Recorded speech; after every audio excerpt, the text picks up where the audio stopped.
हरे गोपाल हरि गोविंद हरे गोपाल हरि गोविंद हरे गोपाल हरि जय जय प्रभु दीन दयाल हरि जय जय प्रभु दीन दयाल गोविंद हरे गोपाल हरे गोविंद हरे गोपाल हरि जय जय प्रभु दीन दयाल हरि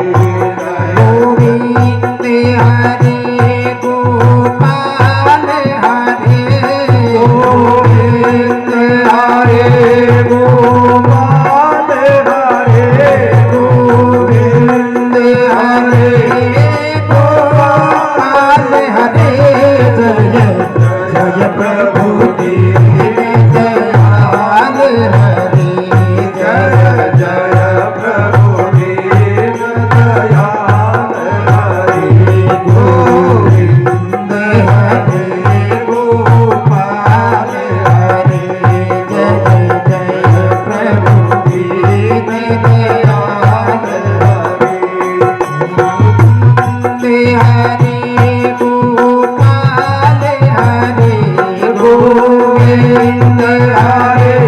गोपाल हरे जय जय प्रभु दीन दयाल हरि हरे गोपाल हरे गोविंद हरे गोपाल हरे जय जय प्रभु दीन दयाल हरि जय जय प्रभु दीन दयाल हरि गोविंद हरे गोपाल हरे गोविंद हरे गोपाल हरे जय जय प्रभु दीन दयाल हरि जय जय प्रभु दीन दयाल हरि जय जय प्रभु दीन दयाल हरि जय जय प्रभु दीन दयाल हरि जय जय प्रभु दीन दयाल हरि जय जय प्रभु दीन दयाल हरि। बोलिए श्रीमद् भागवत महापुराण की जय हो। कल आप सभी ने ध्रुव चरित्र सुना। अब मनु महाराज के दूसरे पुत्र प्रियव्रत की कथा प्रारंभ होती है। सुखदेव जी महाराज कहते हैं कि परीक्षित, महाराज प्रियव्रत बड़े प्रतापी थे, तेजस्वी थे। एक बार बैठे बैठे सोचा कि ये रात क्यों होती है, सारा समय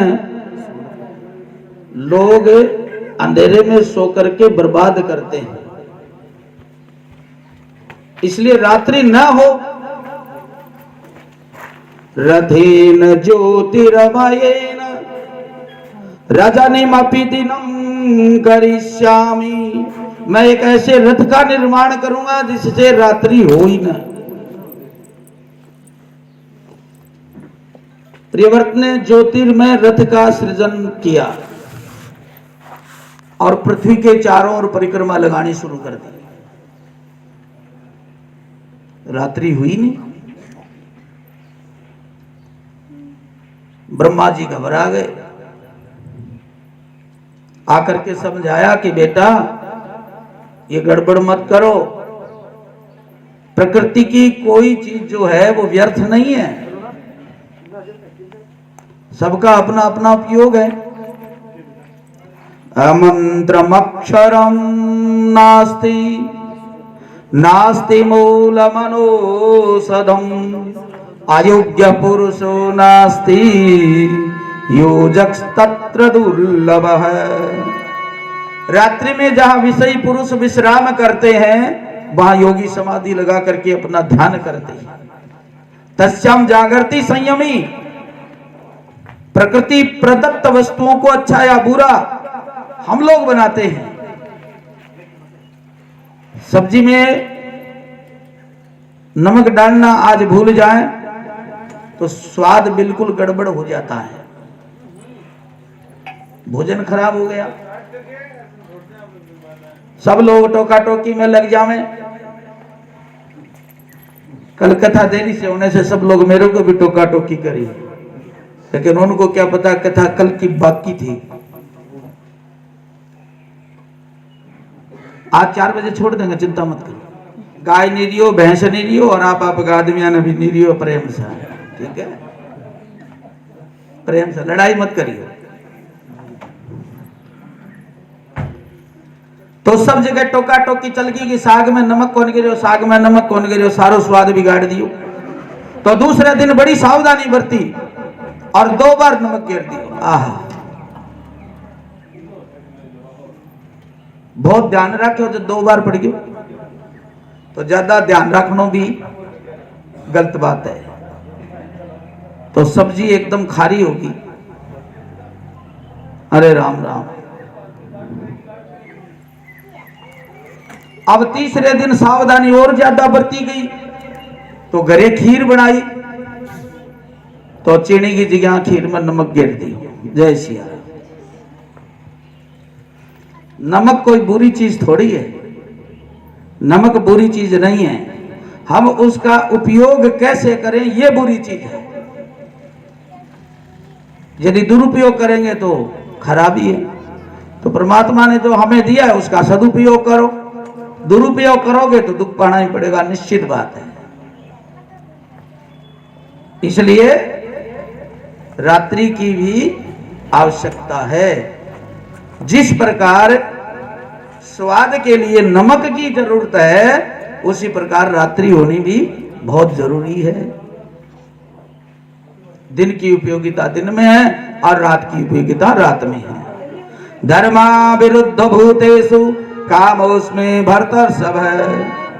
गीता में भगवान काम को भी अपनी विभूति बता रहे हैं,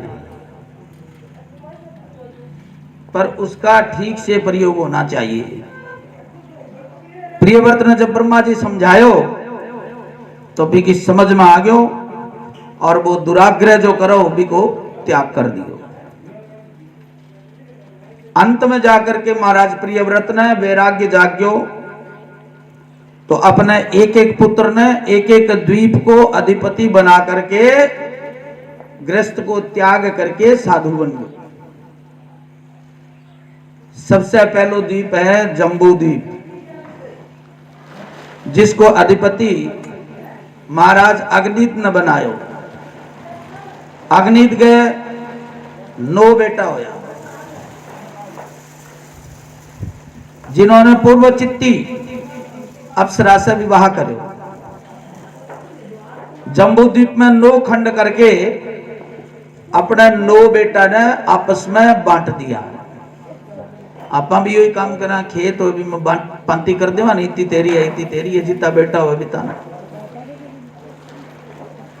सबसे पहलो खंड है अजनाब खंड, जिका का अधिपति महाराज नाभि। मेरु देवी से विवाह करके जब इनके कोई संतान नहीं हुई तो पुत्रेष्टि यज्ञ करो। यज्ञ में भगवान प्रसन्न होया, पूछो बोलो तेरी के इच्छा है। तो भगवान से मांग्यो को नहीं गयो, भूल गयो के मांगनो है परमात्मा से। यदि परमात्मा चाणक्य ही प्रकट हो जाए तो आपा भी भूल जाओ। अब जी का ब्राह्मण यज्ञ में बैठा, भगवान बोले भैया कि क्या इच्छा है, वो कोई संकल्प तो करियो, यही यज्ञ करा रहे हो। तो ब्राह्मण बोलिया भगवान मैं के बतावा, थारे सु की छानी तो है को नहीं। किंचायम राजा ऋषि परित्यकामः प्रजाम भवाद ऋषि मां शासनः। हे महाराज, आप जिसी संतान मांग रहे हैं और एंगी थाने कहने की हिम्मत कौन पड़ी, बोलती बंद होगी, थान देखता है। तो भगवान बोला ठीक है भाई, आप ब्राह्मणा ने वचन दे करके यज्ञ કર્યો है, तो मैं कभी ब्राह्मणा का वचन खाली कौन जान दूं, मैं स्वयं बेटो बन करके आऊंगा, चिंता की कोई बात को नहीं। भगवान स्वयं नाभि पुत्र ऋषभ देव के रूप में बैठे प्रकट होया। बोलो ऋषभ देव भगवान की जय हो। ऋषभ भगवान इतना सुंदर, बढ़िया तेज सूर्य के समान,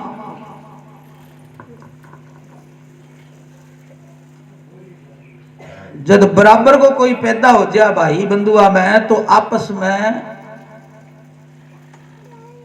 भाइयों को कालचो बढ़ने लग जाए, हो जाए नहीं बेटा ए टापर ज्यादा पढ़े ना परला थोड़ा पढ़े, के चक्कर है, एक ही स्कूल में जा फिर ही आई कहानी।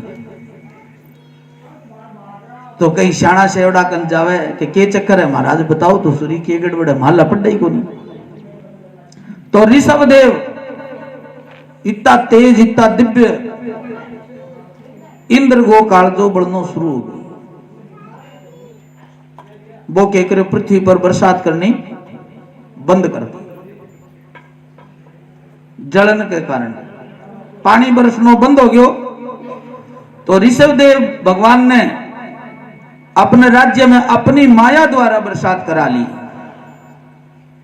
जब इंद्र की समझ में आयो को तो साक्षात नारायण है, आकर के माफी मांगी ऋषभ देव भगवान से। अब आपकी बेटी इंद्र की ही जयंती को विवाह है भगवान ऋषभ देव के सागे कर दियो, वन राजी करने की खातिर विवाह करके ऋषभ देव भगवान ने 100 पुत्रा ने जन्म दियो। सबसे बड़े बेटों को नाम हो भरत, जिके गए प्रताप से आज अजनाब जी को खंड हो, जिके में आज आप बैठे हाँ बिको नाम है भारत वर्ष। महाराज भरत के कारण अपना देश को नाम भारत वर्ष पड़े। आसीदेन्नेदं वर्ष भारतमिति व्यापदिशन्ति। सुखदेव जी महाराज के वे की परीक्षित ऋषभ भगवान ने एक दिन सभी आपके टाबरा में कन्ने बुला करके और कन्ने बिठा करके बहुत सुंदर उपदेश दियो कि बेटा जगत में 2 ही आनंद है, विषयानंद और ब्रह्मानंद। विषयानंद हर शरीर में है, हर योनि में प्राप्त होगो, परंतु ब्रह्मानंद सिर्फ मनुष्य योनि में ही प्राप्त हो सके, अन्य योनिया में ब्रह्मानंद को नहीं प्राप्त हो। नायम देहो देह भाजाम निलोकम कष्टान कामार्नहते विडम्बुजाम्ये तपो दिव्यं पुत्र कायेन सत्वं शुद्धेद्यस्मात् ब्रह्म सौख्यं त्वनंतम। ऋषभ देव भगवान कहे कि बेटो ध्यान से सुनो, विषया तक जिके की बुद्धि सीमित है, पुंस विषान पशु अस्ति, बिना पूछ के पशु के समान वो मनुष्य इस पृथ्वी पर घूमे है। और जिके ने ब्रह्मानंद को पतो है, ब्रह्मानंद को जिके ने स्वाद ला दियो, वो मोक्ष प्राप्त करा है, बिन मोक्ष मिला है। और ब्रह्मानंद मोक्ष प्राप्त करने की चाबी है, और वह चाबी संता की शरण जाने से मिले, भगवान को कीर्तन करने से मिले। घरे बैठो चटनी चाटे तो को नहीं मिले। एक घड़ी आधी घड़ी आधी में पुनिया, तुलसी संगत साधकी कटे कोटि अपराध। काम करो, पैसा कमाओ, खूब धन कमाओ, परंतु एक बात जरूर सोचो कि भगवान आपने ई धरती पर क्यों भेजा है। ई बात ना आप भूल जावा। खाली धन कमाने की खातर, खाने की खातर, भोग करने की खातर थोड़ी भेजा है। परमात्मा अपन मनुष्य जीवन दीव है तो इन सार्थक बनानो और ईसो बनानो कि औरों ई शरीर रूपी वैतरणी नदी में जन्म ही न लेना पड़े। गरुड़ पुराण तो सुनता होगा नहीं सारा ही। गरुड़ पुराण में वैतरणी नदी को वर्णन बहुत अच्छा तरीके से करेड़ो है। यदि बार बार कथा सुनो तो हो सके थारो हृदय भी भगवान की तरफ लागी जावे। लेकिन आजकल कथा तो फॉर्मेलिटी सी कर रखी है। गरुड़ पुराण में भी बांचू लोग सुना ही को नहीं। आप वाली बात मन ओशान को नहीं कथा कटो सुना है। और शायद कई यही कथा में ही लगा बैठा होगा कि आज न गया तो किशन जी ओढ़ दे देसी वास्ते मुंह दिखाना री बात है कई मन में कि घंटा दी घंटा जाया जो यूं तो कोने का ओढ़ तो कौन देवे कि मैं कथा बचाई मारी कथा में आया कौन। यदि है तो मन माफ कर दियो क्योंकि मन तो यहाँ थोड़ा सो आभास हुआ कई आदमी अंगठे इस सिस्टम है बोले मुंह दिखाया वहां। लेकिन कथा की भावना से आया हो मन में इतनी तो जागृत हुई कि बांगा कथा बच्चा है तो एक बार चलना चलो ही बहाने से तन भगवान का दर्शन तो होया। कथा चाहे पसंद करो चाहे ना करो बात थारी मर्जी, लेकिन ठाकुर जी का दर्शन तो जरूर होया। और होया कि नहीं होया वो भी पता को नहीं थे, करया कि नहीं करया, लेकिन एक बात जरूर है ठाकुर जी थारा दर्शन जरूर कर लिया कि वो आदमी हाजरी लगा गया। इतना दयालु है भगवान। तो भगवान ऋषभदेव बतावे है कि मोक्ष की जी की चाबी है, मोक्ष को जी को ताड़ो भी की चाबी संता कने मिला है और कठई को नहीं मिला है। प्रीति न यावन्मयी वासुदेव न मुच्यते देय योग्येन ताव।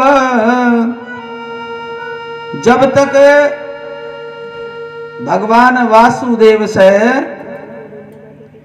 प्रेम नहीं जागेगा तब तक इस जन्म मरण के प्रपंच से मनुष्य कौन छूट सका है। वो जीव इस जन्म मरण के चक्कर में पड़ता रहो। ए वास्ते मृत्यु से मुक्ति दिलाने के लिए भगवान आपने एक प्रेम नाम की चीज दी है कि मेरे से प्रेम करो जिके से थारी सदगति हुए। बे नहीं संबंधी माननो और तो संबंधी संसार का सारा मतलब गा है।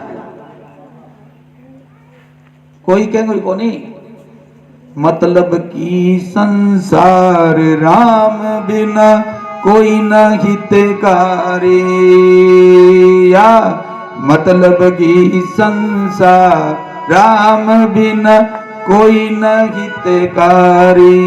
हरि हरे बोलो रे भाई हरि हरे बोलो रे भाई राम गुण गावो रे भाई राम गुण गावो रे भाई।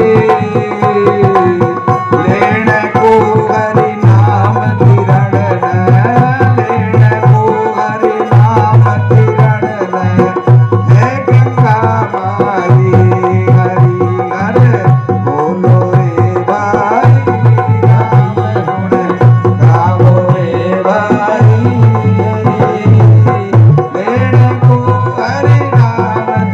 किरण है गंगा माई। भगवान को नाम ही संसार में एक लेने की चीज है और कोई चीज को नहीं। और तो सारी चीज लेकर के यदि इकट्ठी कर देगा तो भी को मालिक दूसरो तैयार हो जाओगे। जमीन जायदाद सोनो चांदी खरीद लो और न तो रुपया की गड्डी भेड़ी करके तिजोरी में बंद कर दो थे भी का मालिक कोने भी को मालिक तो कोई और पैदा हो गया। आ बात कोई कौन सोचे। कर ले सो काम बदले सो राम। भगवान शरीर दियो है, बुद्धि दी है, ज्ञान दियो है, तो परमात्मा को नाम ही एक सर्वेश्वर है, सबसे बड़ो धन है, जिके की कोई माई को लाल चोरी को नहीं कर सके। और धन तो लूट लीजिए, अभी का ताला मारना पड़े 3-4 और 4-5 बार मचका गई यहाँ देखना पड़े, ढीलो न रह जाए।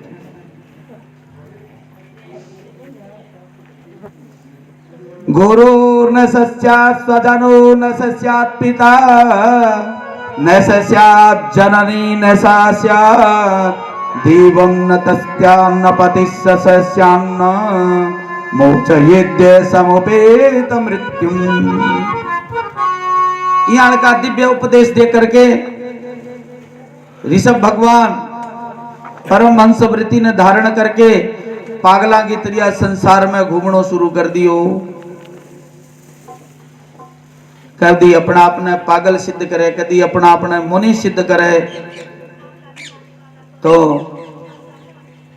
धीरे धीरे वस्त्र भी छोड़ दिया, नंगा घूमने लगा, नग्न अवस्था में विचरण करने लगा। गांव का टाबर बाटा लेके लहर भाषा, देखो बावड़ो आ गयो, बावड़ो आ गयो। और तो और लोग सतान लग गया, कह रहे हो कि आपको मलमूत्र भी आपके शरीर के लपेटनो शुरू कर दिया, ताकि गिंद आओगी जकर ने कोई कौन लगे। माँ बाप बुढ़ा हो जावे, खंकार तू कह नहीं, और सोना सो मार्बल लागे वो टाबर ना अच्छो कौन लगे। तो ऋषभ देव भगवान आपको मलमूत्र आपके शरीर के लगा लियो, लोग दूर से घृणा करने लग गया। सुखदेव जी कहे कि राजन, मलमूत्र लगाने से, क्योंकि ऋषभ देव तो भगवान है, पूरी ससुर भी सौगंध्यवासुस्तम देशम 10 योजनम समन्ता सुरभिम चकार। दिव्य सुगंध शरीर में, जिकी 40 कोस तक फिर गई। ऋषभ देव भगवान के शरीर में इतनी दिव्य सुगंध पैदा होगी कि 40 कोस तक बस सुगंध जावे। और अष्ट सिद्धि नवनिधि आकर के प्रार्थना करी कि महाराज मैं थारी गुलाम हो जाऊंगी, थाना फिरने की जरूरत को नहीं थी, एक जगह बैठे बैठे जो चीज चाहोगा वह मैं दे देसी। लेकिन ऋषभ देव जी ने कोई सिद्धि ने को नहीं अपनाई। आजकल तो लोग भूत प्रेती सेवा, शमशान सेवा है, बहुत सा सेवड़ा है, बुझा भी देख के पीसा भी कमावे। और न तो और आपके बाप दादा जिका जन्म दियो है, जिका कल्याण करने के लिए बेटो जमे बन गुलाम बना के लिया, वह नारियल में पूजा देखना शुरू कर देवे। बालाजी को कभी नाम ले ले, कभी माता जी को नाम ले ले, बहुत सा ऐसा पूजा देखनिया शाना सेवड़ा है आजकल, बह जाने। वास्ते कहने को मतलब है कि परमात्मा से प्रेम करना सबसे बड़ी बात है। अब ऋषभ देव महाराज के बाद में महाराज भरत सम्राट बनया, बाकी 5 पुत्र पैदा होया। बड़े पुत्र सुमति ने सत्ता को भार सौंप करके भरत जी शालिग्राम क्षेत्र मुक्तिनाथ गंडकी नदी के किनारे चला गया। कटे गंडकी नदी कौन सी जगह है? गंडकी नदी आज वर्तमान में नेपाल में है, काठमांडू से थोड़ा सा ऊपर जाकर बड़ा गंडकी नदी है। तो एक दिन संध्या उपासना करके भरत जी गंडकी नदी में स्नान करो और भगवान सूर्य नारायण ने अर्घ देने लग गया। तो वे एक दृष्टि देखी, एक दृश्य देखो कि एक गर्भवती हिरणी बैठे पानी पीने के लिए आई नदी पर, और जो वह पानी पीना शुरू करो तो एक सिंह जोर से गर्जना करी। तो सिंह की गर्जना से डरती बाबी नदी ने पार करने के लिए जोर से छलांग लगाई, तो भी वो बच्चों नदी में गिर गया। अब भरत जी देखो कि हिरनी तो मर गई लेकिन वो बच्चों भी मरेगो। फिर जाकर के भी बच्चे ने बचा लियो। कहने को मतलब है जीव मात्र पर दया करो। दया धर्म को सबसे बड़ो मूल है।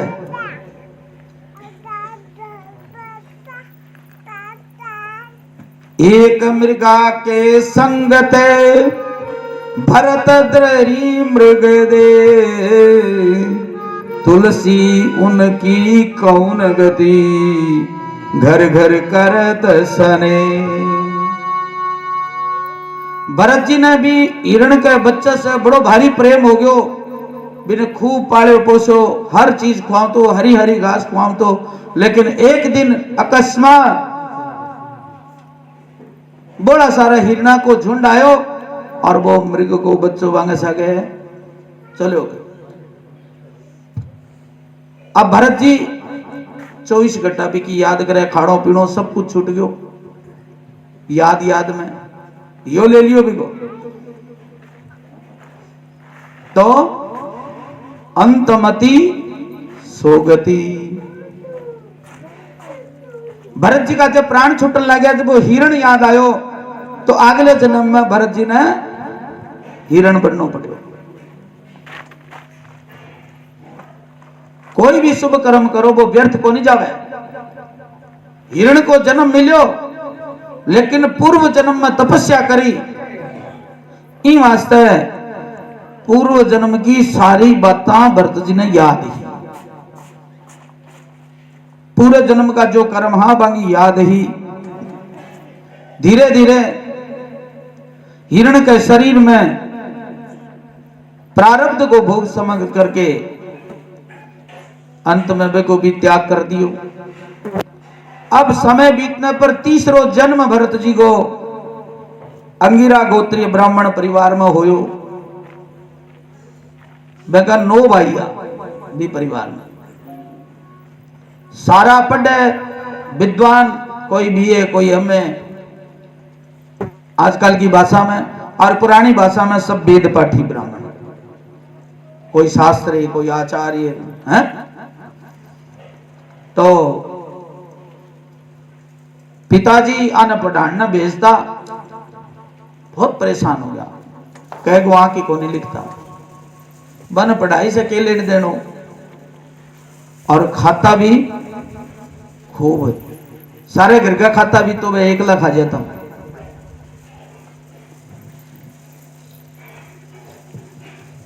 तो पिताजी सोचो कि साड़ो योधक की तो जड़ है, मूर्ख है। तो जज सेवा को नाम निकलियो जड़ भरत। सब लोग जानता होगा क्यों बार बार ये बात की स्मृति होती हुए जब भी कथा हुए तो भरत जी को जरूर चरित्र बताया जावे। जड़ अर्थात मूर्ख। भरत जी भी यही चाहा कि मैंने लोग मूर्ख कहने लग जाए, मैंने पागल कहने लग जावे, और मेरे यदि पागलपन की मोहर लाग जावे तो बड़ो आनंद हो जाए। ये दुनियादारी से मैं बच जाऊंगा, नहीं तो मेरे ब्याह कर देसी, फिर मन कबाणो पड़सी, फिर टाबर हो जाएगा, फिर बे भटकाऊ खाने लग जाएगा। तो संसार से बचने को एक ही उपाय है, पागल हो जानो। बाठा मारना रहा नहीं, कड़ी बाठा मारना जाओ, इसो पागल नहीं। भगवान के ध्यान में पागल होना, परमात्मा के ध्यान में पागल होना। लोग बिना पागल समझे। अपने ठाकुर जी का एक पुजारी जी है, बाकी बात है महेंद्र जी सुनील जी कई बार चर्चा करया करे कि बन चाह पीने की बड़ी आदत थी, और एक दिन दूध फाट गया तो ठाकुर जी ने ठोसा दिखाया, बोले पी ले चाह।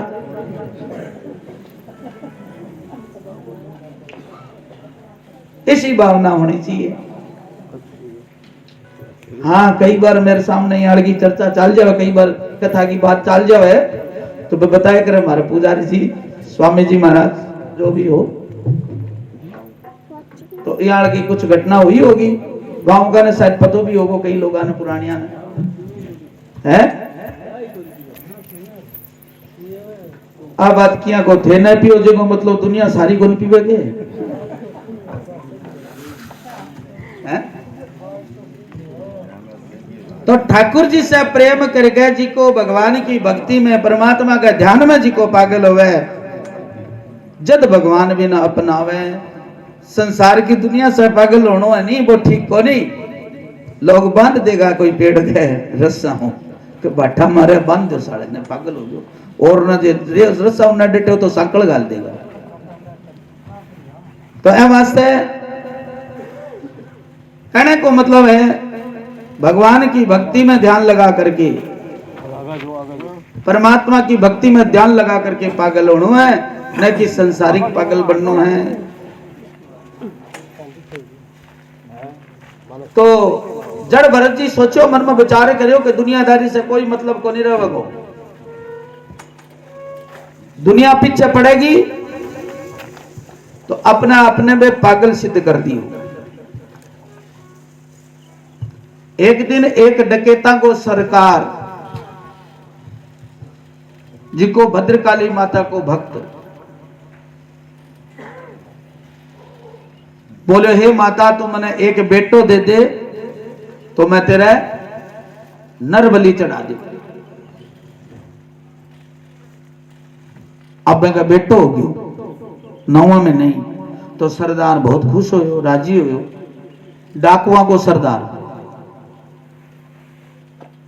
तो बोले भाई कहीं पकड़ कर ले आओ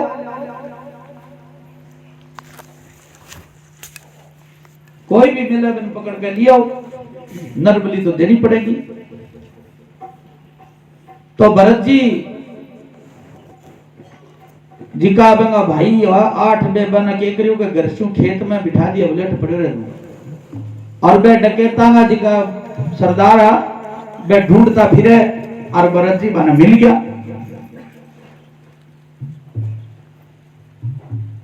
भद्रकाली मैया के मंदिर में ले गया बना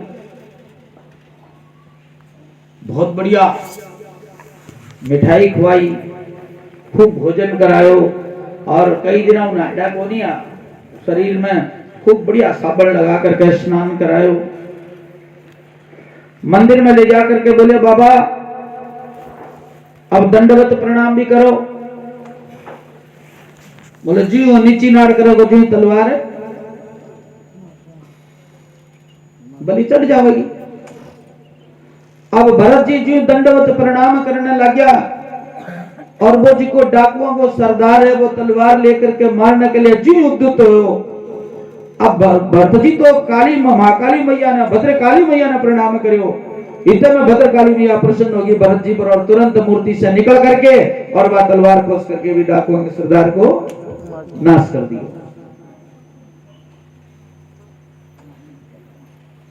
सहसोच्चाट सेव देवी भद्रकाली जोर से उच्चाटन करके मूर्ति से प्रकट हुई और आकर के सरदार को नाश कर दियो।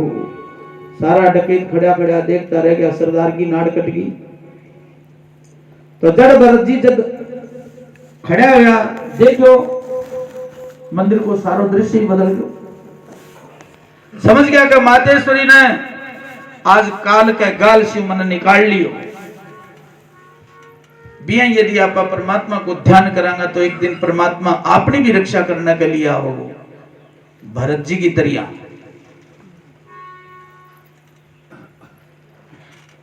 अब सारा चला गया सब डाकू आप की जगह बोले जे आपा जे ज्यादा खबी करांगे तो अपरली नाड़ी कट सके वे सारा चला गया। अब भरत जी मस्ती घूमने लग गया कई बार कोई चिंता को नहीं बस वापिस लौट के घरे कौन गया। एक दिन सिंधु सोवीर देश को राजा राहुगण सत्संग करने के लिए पालकी में बैठ करके कपिल भगवान का आश्रम की तरफ जा रहे हो। अचानक पालकी में 4 आदमी लगे तो एक आदमी बीमार हो गया। तो वे बोले महाराज एक आदमी अचानक एक साथी मारो बीमार हो गयो अब क्या करा? तो राजा बोलो कि जो भी मिल जावे नहीं मैंने पकड़ के लिया। तो बज्जू ही खोजन ना मिला तो जड़ भरत जी मिल गया, पकड़ के लिया। जड़ भरत ने देख करके बोला कि वो मोटो ताजो है, ठीक है, अपन वजन की कम लागेगा, वो वजन सारो सामने वो बहुत बढ़िया आदमी है, ठीक है। बोले ए बाबा इधर आओ, सिंधु सोबेर देश को राजा विराजमान